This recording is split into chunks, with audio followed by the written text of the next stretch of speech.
Hello, my name is Dr. Ratna Rakshit Ingole. I am working as a consultant psychiatrist at Tulasi Healthcare, Gurgaon. Today I am going to give you some information about disorder or a problem called schizophrenia. Schizophrenia ये जो बीमारी है ये हमारे thinking, judgement और perception को affect करती है। ऐसा देखा गया है कि ये बीमारी जो है ये लगभग दुनिया के 1% पॉपुलेशन को अफेक्ट करती है और इस बीमारी में विभिन्न प्रकार के सिम्टम्स होते हैं, डिफरेंट टाइप के सिम्टम्स होते हैं जिसको हम लोग डिल्यूजन्स कहते हैं, हेलुसिनेशंस कहते हैं, पॉजिटिव सिम्टम्स कहते हैं। साथ में डिसऑर्गेनाइज थिंकिंग और स्पीच होती है और कुछ नेगेटिव सिम्टम्स या कैटाटोनिक सिम्टम्स भी होते हैं। हमारे मन में बहुत बार ये सवाल आता है कि स्किज़ोफ्रेनिया नाम की जो बीमारी है ये किस वजह से होती है। तो बहुत बार हम लोग सोचने लग जाते हैं, तो इसका एक पॉजिटिव फैक्टर कह सकते हैं जिसकी वजह से बीमारी हो सकती है, वो एक बहुत इंपॉर्टेंट फैक्टर है जेनेटिक्स, या हम लोग इसको जीन्स कह सकते हैं। तो जेनेटिक्स का एक बहुत ही इम्पॉर्टेंट रोल होता है इस बीमारी के होने में।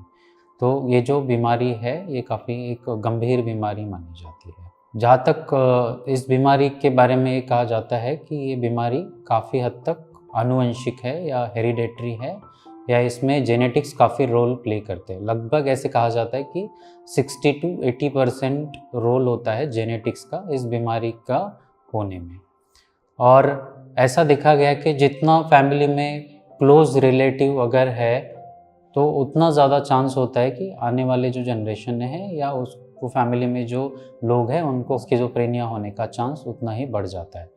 क्लोज रिलेटिव जिसको हम लोग कह सकते हैं कि पेरेंट्स हो गए, सिबलिंग्स हो गए, इनको हम लोग क्लोज रिलेटिव्स कह सकते हैं या फर्स्ट डिग्री रिलेटिव्स कहते हैं। तो अगर किसी के फैमिली में ये बीमारी है तो उनको बीमारी होने के चांसेस बढ़ जाते हैं।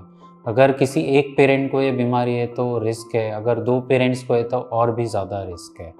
तो जेनेटिक्स का एक बहुत ही इम्पोर्टेंट रोल है इस बीमारी के होने में। लेकिन यहाँ पर एक बात समझना बहुत ज़रूरी है कि सिर्फ जेनेटिक्स ही रोल प्ले नहीं करते हैं स्किज़ोफ्रेनिया होने में, साथ में जो हमारा एनवायरनमेंट होता है उसका भी काफ़ी रोल होता है स्किज़ोफ्रेनिया बीमारी के होने में। तो ये 2 फैक्टर्स जिसको हम लोग जेनेटिक्स और एनवायरनमेंट कहेंगे, ये दोनों एक दूसरे के साथ मिल के ये बीमारी इसमें होती है। इसका मतलब जेनेटिक्स और एनवायरनमेंटल फैक्टर्स कंबाइन होके स्किज़ोफ्रेनिया की जो बीमारी है उसमें रोल प्ले करते हैं।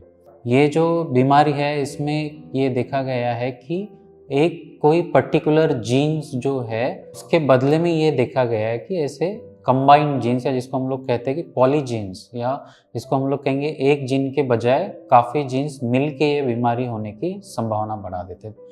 कुछ बीमारियाँ ऐसी होती है जो एक जीन खराब होने से ही हो सकती है, लेकिन स्किज़ोफ्रेनिया जो बीमारी है वो देखा गया है कि इसमें मल्टीपल जीन्स इन्वॉल्व होते हैं। लेकिन काफ़ी रिसर्च करने के बाद ये देखा गया कि कुछ जीन्स जो है उसका इम्पोर्टेंट रोल है, जैसे COMT जीन देखा गया है, DRD जीन देखा गया है, DISC1 gene, DTN BP1 gene, ऐसे डिफरेंट टाइप्स के जीन्स जो है इनका रोल देखा गया है कि इस बीमारी के होने में होता है। अभी भी स्किज़ोफ्रेनिया के जो जेनेटिक्स है इसके ऊपर रिसर्च चल रहा है और कोई ऐसा बहुत ही एक पर्टिकुलर जीन्स जो है वो यह नहीं देखा गया है कि स्किज़ोफ्रेनिया होने में रोल प्ले करता है। जहाँ तक इस बीमारी में होने की बात है, यह देखा गया है कि ये बीमारी कॉमनली मेल्स में जो है 10 to 25 ईयर्स एज ग्रुप में देखी जाती है, यानी कि 10 से 25 साल की उम्र में यह बीमारी मेल्स में शुरुआत हो जाती है। फीमेल्स में बीमारी थोड़ा लेट होती है, जैसे कि 25 से 35 साल की उम्र में बीमारी देखा गया है कि कॉमनली शुरू होती है।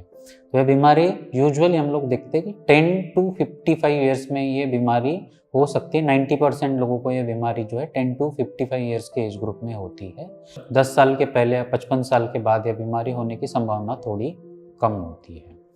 अगर किसी को ये बीमारी 45 साल के बाद हो रही है तो इसको हम लोग लेट ऑनसेट स्किज़ोफ्रेनिया कहते हैं। तो इस तरह से ये जो बीमारी है इसमें हम लोग देखते हैं कि ये जीन्स और एनवायरनमेंट के कॉम्बिनेशन की वजह से बीमारी होती है। इसको हम लोग कहते हैं कि नेचर और नर्चर इन दोनों का ही इस बीमारी में रोल होता है होने में। मैं उम्मीद करता हूँ कि मेरी दी गई जानकारी से आपको कुछ मदद मिली होगी। अगर आपके मन में कोई भी सवाल है, कोई भी डाउट्स है, तो आप हम लोग तक पहुँच सकते हैं। Thank you.